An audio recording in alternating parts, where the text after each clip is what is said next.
기도를 가르쳐 드립니다.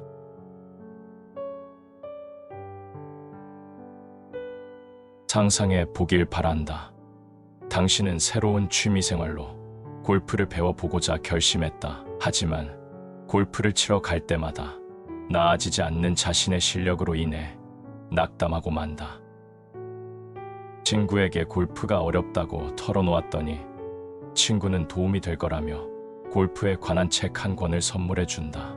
그 책에는 골프의 역사, 경기 규칙, 몇 가지 기본적인 전략, 타이거 우즈와 같은 인기 있는 선수들의 양력, 그리고 세계에서 손꼽히는 아름다운 골프장들의 사진까지 모든 것을 담고 있다. 이런 책을 읽고 나면 당신의 골프 실력이 향상될까? 그렇지 않을 것이다. 골프 치는 걸 직접 도와줄 사람이 없다면 골프에 재미를 붙이지 못할 것이다. 심지어 그러다 골프를 포기할지도 모른다.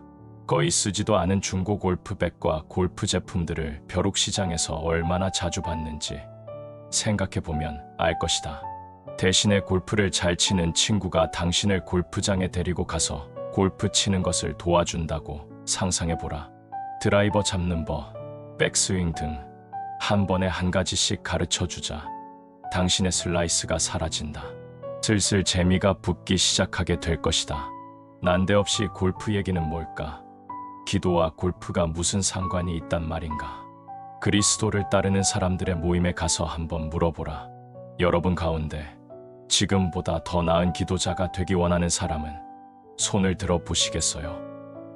그러면 거의 모든 사람이 손을 들 것이다. 그동안 기도와 관련해 수많은 설교를 듣고 다양한 책들을 읽고 기도하라고 성령님이 여러 번 말씀하셨건만 우리는 기도를 그리 잘하지 않는다. 기도하는 일이 즐겁지도 않다. 앞으로 나는 기도를 가르쳐 드립니다 라는 제목으로 기초적인 관점에서 기도에 접근할 것이다. 당신이 기도를 시작한 지 얼마 안 된 초보 기도자이건 노련한 기도자이건 내 목표는 당신의 기도 생활을 향상시켜 주는 데 있다. 준비되었는가? 그럼 이제 시작해보자. 첫 번째 챕터, 기도 회방꾼. 계획을 세우지 않으면 반드시 실패한다. 얼마 전에 한 성도의 집을 방문했다. 우리 교회에 나온 지 얼마 되지 않은 비교적 초신자였다. 이야기를 마치고 그 집을 나설 때쯤 나는 서로 이야기 나눈 것들 가운데 몇 가지를 위해 기도해 주겠다고 말했다.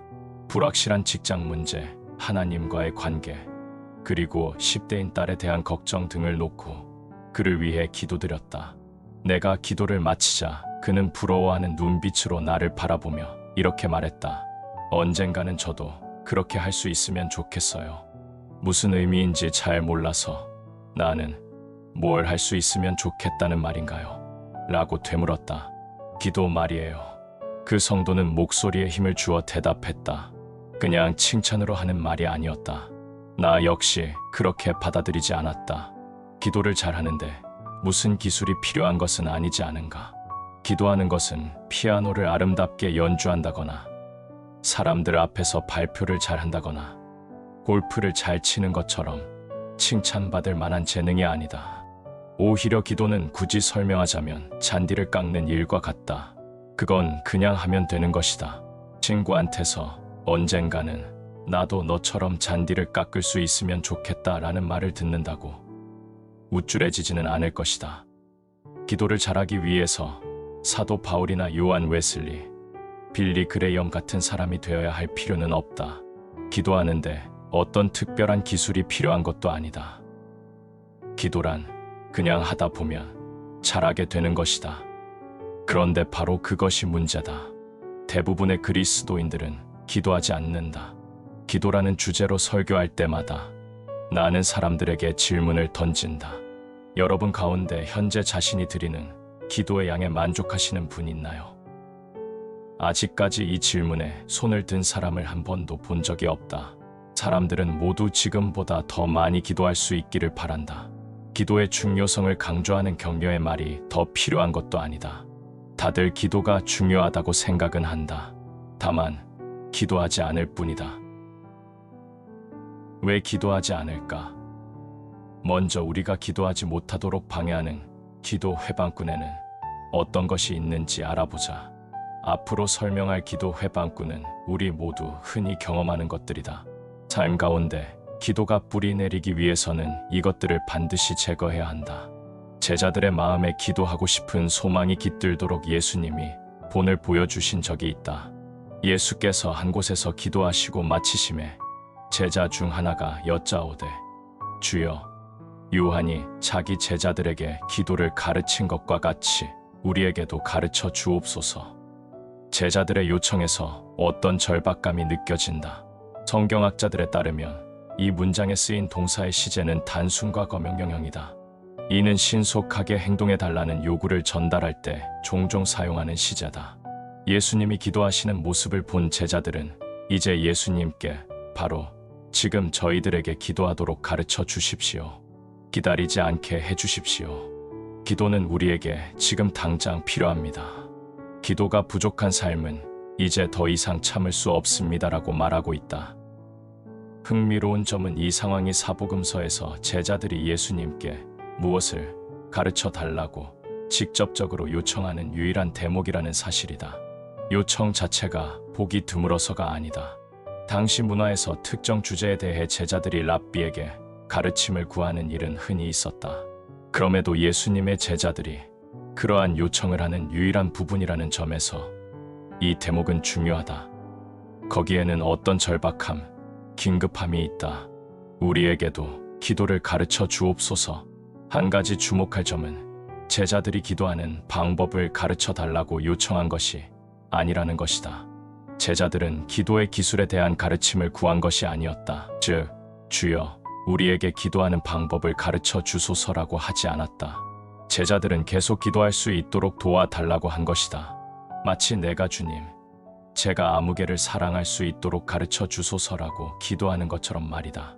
그 사람을 어떻게 사랑해야 할지 방법을 가르쳐 달라는 차원이 아니라 내 안에 사랑하는 마음이 일어나도록 어떤 자극이 필요하다는 얘기인 것이다. 이와 마찬가지로 제자들은 실제로 기도를 시작하기 위한 자극을 원했다. 우리에게도 기도를 가르쳐 주옵소서. 마음속 깊이 진정 기도에 갈급하다면, 지금보다 더 많이 기도하길 원한다면, 그리고 기도를 방해하는 장애물을 제거할 준비가 되었다면, 이제 하나님의 도우심으로 극복할 수 있는 일반적인 기도 회방꾼들이 무엇인지 생각해 보자. 첫째는 계획이 없다는 것이다. 당신이 하려고 마음먹었지만 결국 하지 못한 일들에 대해 잠시 생각해 보자. 교환 시기를 놓쳐서 5,000km나 더 달린 자동차에 오일 갈아주기, 지난주에 답변해 주었어야 할 중요한 용건에 대해 전화하기, 이맘때쯤이면 매년 해야 하는 정기 예방접종을 위해 애완견을 동물병원에 데려가기 등이 있을 수 있다. 그러한 일들을 왜 아직까지 하지 못했을까? 아마도 이러한 일을 하기 위한 계획을 세우지 않았기 때문일 것이다.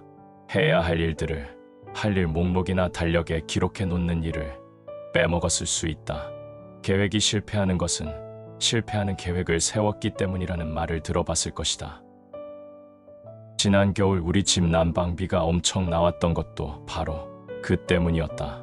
우리 집은 공기순환이 잘 되지 않아 여름에는 1층에 있는 모든 통풍구를 닫아서 차가운 공기를 강제로 위로 올려야 하고, 겨울에는 뜨거운 공기가 자연히 위로 올라가기 때문에 2층에 있는 모든 통풍구를 닫아 놓아야 한다.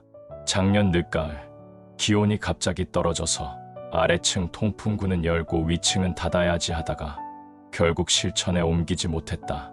겨울 내내 아래층에서는 뜨거운 공기를 계속 위층 침실로 뿜어 올렸다. 이것은 곧 1층에 있는 자동온도 조절 장치의 온도가 한 번도 난방기를 멈출 만큼 올라가지 않았다는 말이다. 덕분에 난방기는 쉴 새 없이 돌아갔다. 지독히 추운 1월의 겨울밤을 나는 아래층에서 올라오는 뜨거운 공기 때문에 땀까지 흘리며 이불을 발로 걷어차고 지냈다. 매일 아침 눈을 뜨면 통풍구를 조절해야지 하고 생각만 하다가 결국 실행에 옮기지 못했다. 왜 그랬을까? 해야 할 일 목록에 올려놓지 않았기 때문이다. 쉬는 날 해야 할 일 목록에 기록해 두지 않았던 것이다. 일반적으로 우리가 끝내는 일들은 모두 사전에 계획을 세워둔 것들이다. 미리 계획을 세우지 않으면 실천하지 못한다. 이것은 기도 훈련에도 그대로 적용된다. 우리는 기도라는 영적 훈련을 위해 일정한 장소와 시간을 정해놓고 있는가? 그렇다고 해서 매 순간 수시로 기도하면 안 된다는 말은 아니다. 다만 그런 즉흥적인 기도는 매일 일정 시간 기도하는 습관을 길렀을 때에야 비로소 생기는 경향이 있다. 예수님은 기도하기 위해 미리 계획을 세우셨다. 하나님 아버지와 대화하기 위해 일정한 시간과 구체적인 장소를 따로 정해 놓으셨다. 누가복음 11장에서 제자들이 기도하고 계신 예수님을 본 것도 놀라운 일이 아니다. 누가복음 전체를 통틀어서 예수님이 기도하고 계신 모습을 자주 발견할 수 있기 때문이다. 실제로 어떤 사람들은 누가복음을 기도복음서라고 부르기도 한다. 백성이 다 세례를 받을 새 예수도 세례를 받으시고 기도하실 때 하늘이 열리며 예수의 소문이 더욱 퍼짐에 수많은 무리가 말씀도 듣고 자기 병도 고침을 받고자 하여 모여오되 예수는 물러가사 한적한 곳에서 기도하시니라. 이때 예수께서 기도하시러 산으로 가사 밤이 새도록 하나님께 기도하시고 밝음에 그 제자들을 부르사 그 중에서 12를 택하여 사도라 칭하셨으니 예수께서 따로 기도하실 때 제자들이 주와 함께 있더니 물어 이르시되 무리가 나를 누구라고 하느냐? 예수께서 힘쓰고 애써 더욱 간절히 기도하시니 땀이 땅에 떨어지는 핏방울같이 되더라. 예수님의 일과에는 항상 기도가 있었다. 기도는 예수님이 계획을 세워 실천하신 일이었다. 삶 가운데 기도가 드러나려면 일정 속에 기도하는 시간을 따로 정해야 한다. 매일 언제 어디서 기도할 것인가? 기도 계획을 한마디로 요약하면 기도할 시간과 장소를 정하는 일이다. 먼저 언제 기도할 것인지부터 정하자. 하루에 15분 정도 기도하려면 어느 때가 가장 좋을까? 알람 시계를 15분 미리 울리게 해놓으면 어떨까? 아니면 아침 출근길에 운전하는 시간을 기도하는 데 들여도 된다. 기도하는 습관을 기르는데 가족 모두 동참하길 원한다면 저녁 식사 후 15분 정도를 함께 기도하는 시간으로 정해도 괜찮다. 어떤 사람들은 잠자리에 들기 전에 침대맡에서 무릎 꿇고 기도하면서 하루를 마무리하고 싶을 것이다. 당신에게 기도하기 가장 알맞은 때는 하루 중 언제인가? 아주 기초적인 결심으로 들릴지도 모르지만 하루 중 기도 시간대를 정하는 일은 매우 중요하다.